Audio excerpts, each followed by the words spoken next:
I just graduated. Woo! It's been a long journey.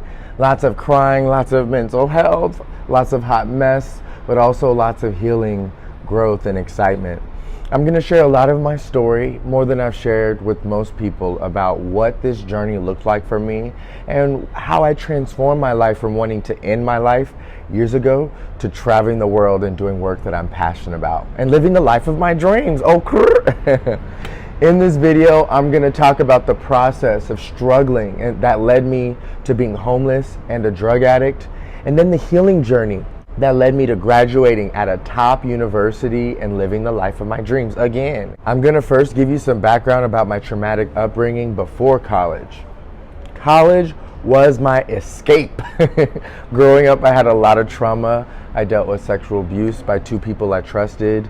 I have an alcoholic father who's also a narcissist and beats women. And I also have a mother who has severe borderline personality disorder. And basically all my family, they're crazy. They all have extreme addiction problems and undealt with mental illness struggles. So I send them the best, but I don't speak to them because they refuse to get help. And as you can imagine, this was a really shitty foundation for development as a human. My father, for example, was in and out of my life, never being present. So I was basically raised by my mother, who was severely abusive, mentally, physically, and emotionally. She would cut me with knives, call me ugly, tell me I'm going to hell, and she would torture me for my sexuality. So I ran away at 16 to my estranged father to rescue me from this bad situation. And I was like, oh, he's finally going to take me fishing and be that father that I always hoped for. But unfortunately, he was not present. He was an abusive alcoholic, which I found out. So I basically went from one household that was bad to another. And college was my escape for all of this. I would tally down the days on my calendar as a kid till when I went to college and turned 18. I had this fantasy that college would be my fresh start, where I'd separate from my family and have this new lifestyle. So I worked really hard to do well in school, and I applied to over 20 colleges, and I was the top of my class and got top scholarships from all around the world. And I eventually chose Georgetown. My other option was UCLA, but that was in California, and I'm from California. So I was like, oh, hell no. I wanted to be as far away from possible as family. So I chose the opposite side of the country in Washington, D.C. The wild part with Georgetown was that it wasn't one of my first choices. I didn't plan on applying to this school, but my high school counselor accidentally sent my transcript to Georgetown, and he was like, it's basically free, so you might as well apply. And literally 3 hours before it was due, I quickly put together an application, and it became the one that I chose. And I now see this as God guiding me very early on, because this environment was exactly what I needed that made my healing journey possible. I remember my mind wanted to do UCLA because I love the beach and the sun, and there were hot boys. But when I visited Georgetown, there were not hot boys or sun or beach. But I had this feeling in my gut that I was going to grow here and that I belonged here. And I definitely did, looking back. Now I'm going to talk about how choosing Georgetown was good, but also chaotic and messy. I had my first drink at Georgetown during their prospective student weekend for students who got accepted but haven't decided to go there yet. And so during this weekend, it also happened to be my 18th birthday, April 19th. And so the orientation leader at the school decided to throw the celebration for me and a party with the cake, and I got drunk. And when I had this drink, it was like this magical liquid that was my key to openness, friends, and freedom. And I'm usually not so open, and I didn't have many friends growing up. So this liquid was the key to unlocking a new personality, changing myself, and starting over into this new person that I always hoped to be. I started feeling freedom at college. When I arrived at Georgetown, using weed was my drug of choice. I used to believe that I could only have deep conversations and feel comfortable in my skin if I was high. So this was the start of a really, really messy period and cycle. And at Georgetown, there's this huge drinking and using culture, especially cocaine. And so it was normal for people to get blacked out every weekend, to go hard, to hook up as much as you can. And that was a sign of a successful weekend: sex, drugs, and rock and roll. It was fun at the beginning, but this started to take a turn. I started to experience what I now know as PTSD symptoms from my traumatic childhood. I would have these nightmares of the abuse that I experienced when I slept, and I would wake up sweating and screaming, and I had severe depressive symptoms and anxiety symptoms, and I was just generally so uncomfortable in my skin. Then I entered my extreme stoner area and hoe phase, where I was trying to use these two things to cope with my mental health symptoms, and I do not recommend this. I use this to take away the feeling of discomfort, and although my friends were heavily using and hooking up just like I was, I saw that there was a major difference. They were doing it to like have fun, and I was doing it to like not live and escape myself. I did not ever want to be present, and I wanted to just be knocked out and numb and never be there. And my whole phase really got chaotic and ghetto. I was still in the closet with my sexuality, and when I first arrived to college, I had a lot of sexuality trauma from my homophobic, conservative upbringing. So I never thought I would come out of the closet, and I thought I would have to hide for the rest of my life. And I put myself at some major risk in doing some shady ass behaviors in order to keep this anonymity. And I would meet these random strangers from Grindr and Craigslist, which was really raunchy. Never do that. And watching the Jeffrey Dahmer documentary, I realized how dangerous I put myself in. It could have been easy for stuff like that to happen to me, and because no one would have known. I was anonymous and discreet, and I'm so happy that I made it out safe. And I had this thought that I was going to get over this abuse and trauma sexually by exposure therapying myself without a therapist, which I do not recommend. Unfortunately, I was re-traumatizing myself with all of these encounters. I even dated a student at Georgetown who was physically abusive towards me and would hit me. And this was like my rock bottom, where like two in the closet people trying to figure out life, and it being chaotic and messy was the start of me attracting some really terrible, abusive characters in my romantic life. This chaotic messery was messing up school and all aspects of my life. With all this going on, I was not passing my classes. I was having to take multiple incompletes from school and withdrawing from classes and courses. I was showing up to class high, and I just did not do the work. I was so depressed that I couldn't even get myself to get out of bed, let alone do assignments. And this depression era escalated real bad. My mental health got so bad I attempted to end my life when I was crossfaded on weed and alcohol.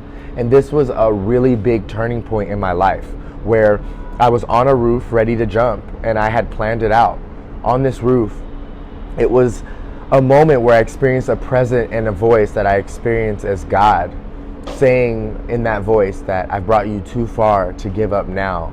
Go and get some help. I have so much more in store for you. And so I got off that roof and believed that life and things would get better. And I had faith that God and a higher power is looking out for me, and that I had so much in store for me. I always knew that I had this passion to help people, and first I had to help myself before I could ever help anybody. And so this was the start, and I immediately reached out for help from my mentors at school. I was part of this scholarship program called GSP that gave out some very generous support grants for low-income students on campus. They typically help students with medical bills and emergency expenses, and they helped me get a lot of things, but most importantly, they helped me pay for therapy for many years while I was there. And therapy was so transformative. But that shit was hard. I had a hard time doing intense trauma therapy, and then I had to perform academically at a high-level institution at school on the same day. I had this amazing therapist on campus, and it was really cool. He was black. Yes. It was so cool to have a black therapist, because therapy, mental health, mental illness and addiction is very taboo to talk about in the black community. We don't talk about it at all. It's like if you get a therapist, you're seen as you're crazy. You're so crazy you need a therapist. Unfortunately, I feel like mental illness rates and addiction issues and homelessness are at an all-time high in the black community, and I hope it changes. But overall, this therapist helped me have a healthy masculine role model in my life who was gentle, open, understanding, and emotionally intelligent. And I looked up to him and wanted to help people in the same way that he did one day. And during therapy, I came to the decision to make a huge step, and I blocked and separated myself from my entire family. I wrote them letters, and I was like, basically, I love you, but unfortunately you're unwilling to get help for your issues, and I cannot have this negative, chaotic, messed up energy in my life as I'm trying to heal. It was impossible for me to do healing work and then be surrounded by very, very sick people who were unwilling to ever change or look at their shit. And I had to be the black sheep of the family and separate. And I changed my number. I removed myself from social media accounts for over 4 years. I even went by a different name, Victor Dream, which I now step into, and it represents the person who is amazing, free, awesome, comfortable in his skin, powerful, helping others. That's Victor Dream, and I am Victor Dream. Things then took another downhill. My school forced me to leave as I was doing this mental health work. They were like, get out. I had this really awful dean named Deborah, who was not supportive of my mental health journey at all. She would constantly compare me to other Georgetown students, which was not fair because I was this low-income student with a lot of trauma, which I had spoken about in my college essays. So the school knew about it. During the admissions school weekend that I talked about, one of the admissions counselors came up to me crying saying, we need people like you at Georgetown, people who've been through things and people who are overcoming challenges. I never thought it was fair to be compared with my peers because they come from extremely affluent backgrounds. I think something like the average income of a Georgetown parent is something like $500,000. And so some of my friends at school were children of billionaires and presidents of countries.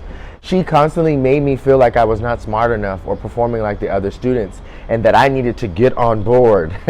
She did not really believe or take mental health symptoms seriously and just basically told me to get over it. It got so bad that 2 weeks before the end of my sophomore year, she called me into office and said she's not allowing me to continue taking classes and that the university supports her decision. The reasoning was that I was not making progress as they expect other students to graduate in 4 years, and that I had to leave and take care of myself, and then I could come back maybe. And this was a couple weeks before the summer, and because I no longer had ties to my family, I was homeless. School was my home, and she did not care. She recommended that I look into a homeless shelter to live in, so I did. And this was really hard. Imagine being at this top university with affluent people, and then I'm having to look up shelters because I have nowhere to live. It was such a scary time. And unfortunately, I never got accepted to any shelters because they were all full in DC. But thankfully, there were administrators at my school who knew me, and my therapist advocated for me, saying that they were not going to allow them to throw me on the streets because I was struggling to do mental health work and high-level school at the same time. They fought to let me take summer classes and have housing for that 3 months, a bit longer, so that I could figure things out. And luckily, during the summer, I met one of the donors of this personal scholarship that I mentioned that I received for students with severe abusive backgrounds. And I did the most vulnerable thing I have ever done, which was ask for help. Because me, from my background and as an Aries, I'm like, I want to do things by myself. I don't need nobody. But this was a very humbling experience. And I had no choice because the homeless shelters were not responding. So I was very close to getting a tent and having to be on the streets after being at Georgetown. And thankfully, this amazing woman supported me with housing that semester, which actually ended up being a 2-year medical leave. And as I look back, oh my God, imagine if I was on the streets for 2 years. That would have not been a great environment for me to return, get the help that I needed, and live the life that I have. And so the fact that this woman supported me and paid for everything almost. I just had a part-time job where I paid for food and some other spending expenses, but she took care of the essential needs. And I believe that this was another God moment, that even at my drug addict worst stage in my life, that this woman saw something special enough in me to invest in me. She told me that I see you helping many lives one day, and she encouraged me to keep going. Fear of housing instability is a fear that I would never wish on my worst enemy. It was such a scary feeling to know that I worked so hard through my school and that my past was haunting me and affecting my ability to really be present and to thrive after I worked so hard. And it humbled me because I had this idea, I'm going to have this fancy Georgetown degree and be rich and successful. And during this time, there were lots of uncertainty, lots of tears, and lots of confusion. it was hard for me to get a job and work too because I was not in a good place mentally. I had just gone from ending my life and struggling with drug addiction. So like holding a job in this state was not great. So this mentor rescuing me, and she paying for not only for me to have housing, but also to be trained as a life coach, because that was my dream, to help others, was, amazing for me. This person who was a stranger at the time has now become one of my best mentors and was a model for me to level up my life. It was amazing seeing the power of someone believing in you to the point where they're not only saying, I believe in you with words, but they're financially investing in the amazing future and impact that they believe that I could have. And so I held on to her belief in me until I believed in myself. And for her, this wasn't charity. It wasn't like, I'm going to give you money. It was like, I believe in you and you're going to change the world. So take care of yourself, take the time that you need, and things will work out. Just watch. And it took me years to believe this for myself, but thankfully I finally did it, and I believe in myself so much. It's wild to see how much life has unfolded and the vision that God had for me and me getting help that I needed. And I realized that this is not a common thing. So many people who have mental illness end up being on the streets because they can't hold a job. And so thankfully I had this village and tribe to uplift me in my time of need. And this was a healing era where I did therapy, drug addiction treatment, emotional intelligence seminars, marathon running. I became a vegan, and I took this time period very seriously to transform my mind, my body, and my spirit to become Victor Dream. Victor Dream was that inner badass that I mentioned, that I created in my mind, and who I strive to become. This version of myself who is courageous, unashamed, free to be me, queer as hell, and who's here to change the world. And part of changing the world, like I said, was changing my life and living the life of my dreams so that I can help others do that. I became the model for the change that I want to help others envision and come to fruition for themselves. And so Victor Dream travels the world, has amazing friendships, community, dances, enjoys life, and has this vibration of abundance and freedom. And as I say this, it's wild. It's been 7 years since then, and I can gladly and thankfully say that I'm a lot of these things that I describe as Victor Dream. I'm a life coach. People even call me Victor Dream now.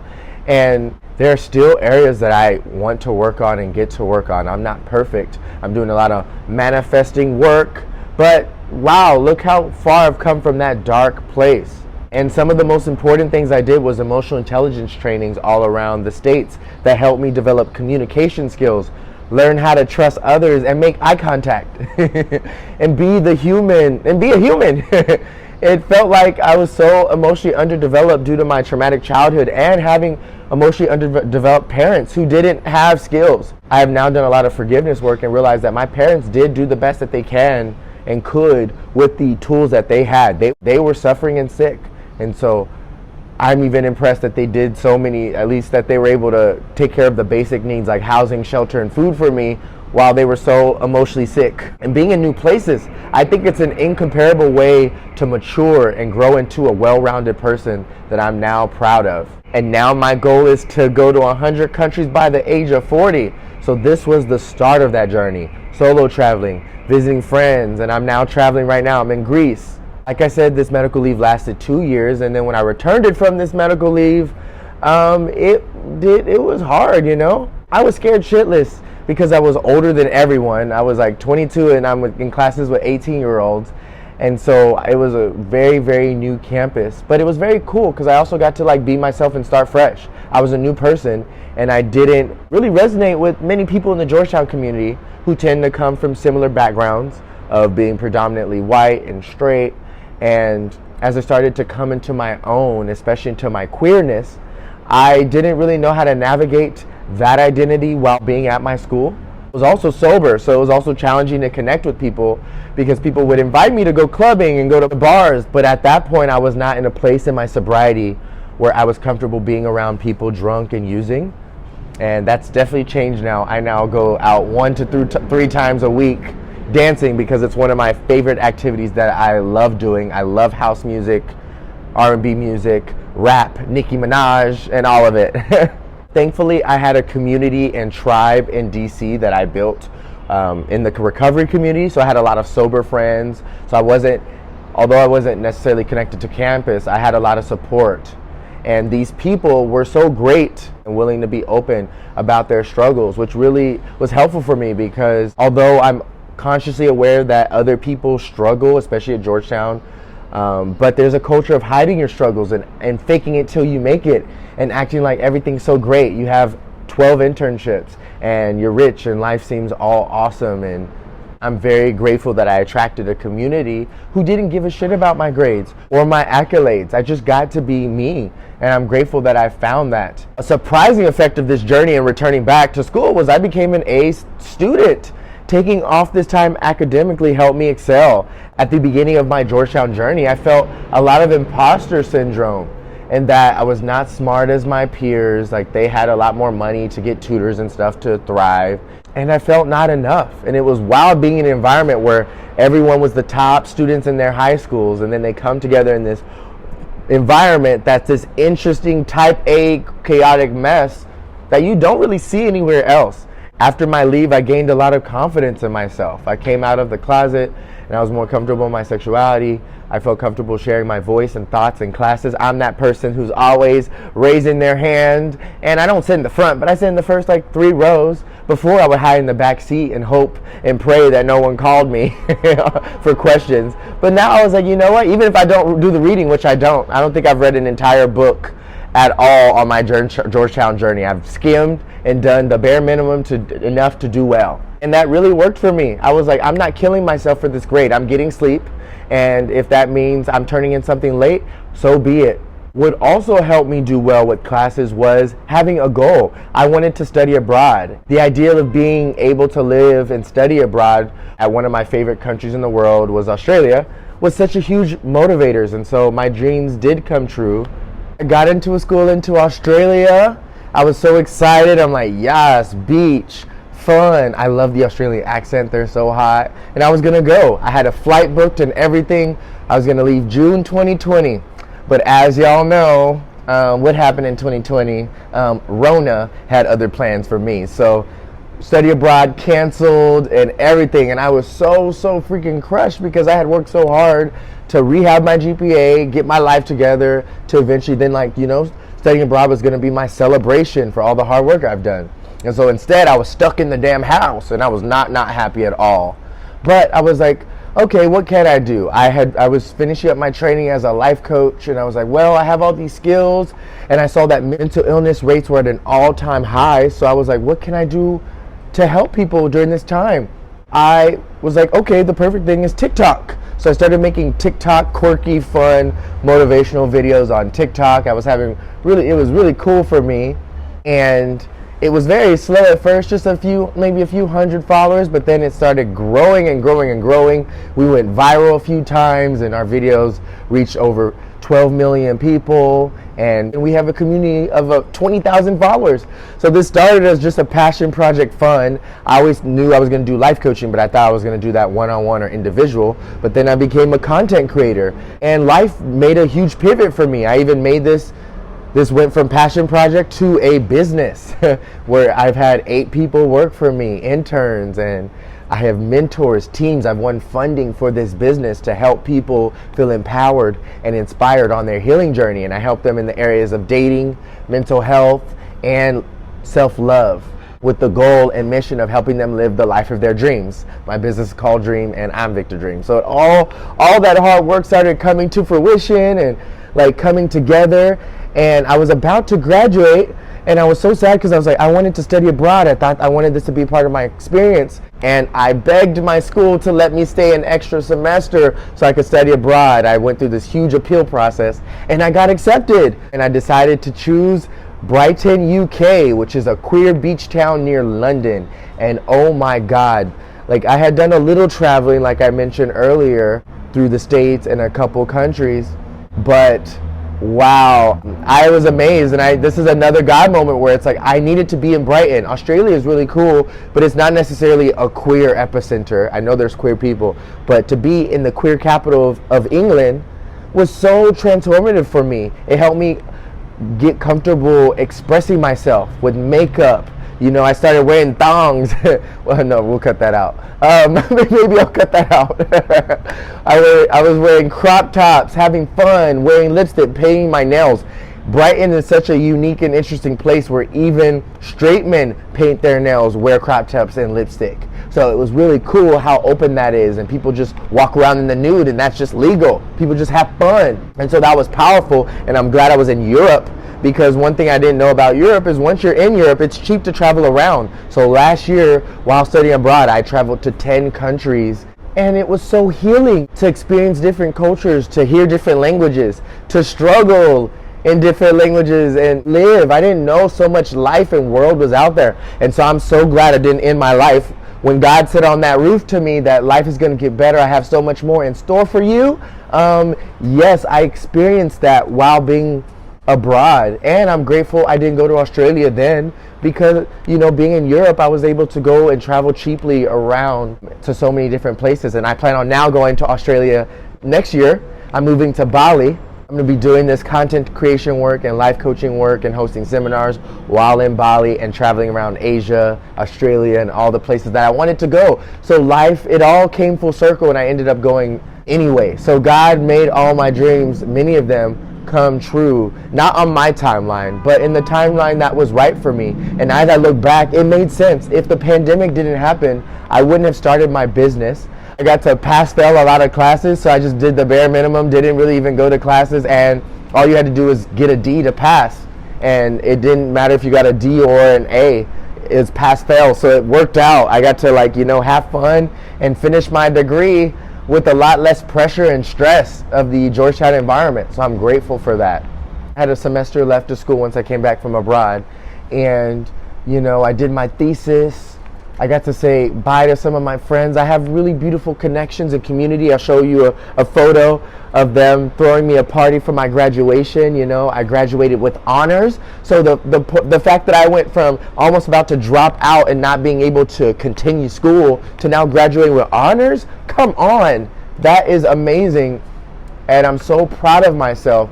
And although I'm proud of school, school is not my identity. My identity is Victor Dream, who helps people. School is just a little part of it. And I remember where school used to be my key to feeling enough. I only smelled smart enough if I got an A. And now I didn't even care. It was like, I'm going to do the bare minimum. B is for best friend. B were my best friend. I strived for B's or even pass. C is for cool. So I was like, I'm okay with it. I didn't actually end up getting C's and I got minimal B's. I actually ended up getting A's with that mentality. I was like, I'm not going to stress and kill myself over a grade. I'm not going to stay up till 5, 6 a.m. doing some dumb paper. Life got better, and I'm about to now go, I'm in Greece right now, I'm about to go see ancient sports stadium, which I'm so excited about, and I'm going to Croatia next. I'm going to 6 countries this summer, and so to see how life opened up, and I'm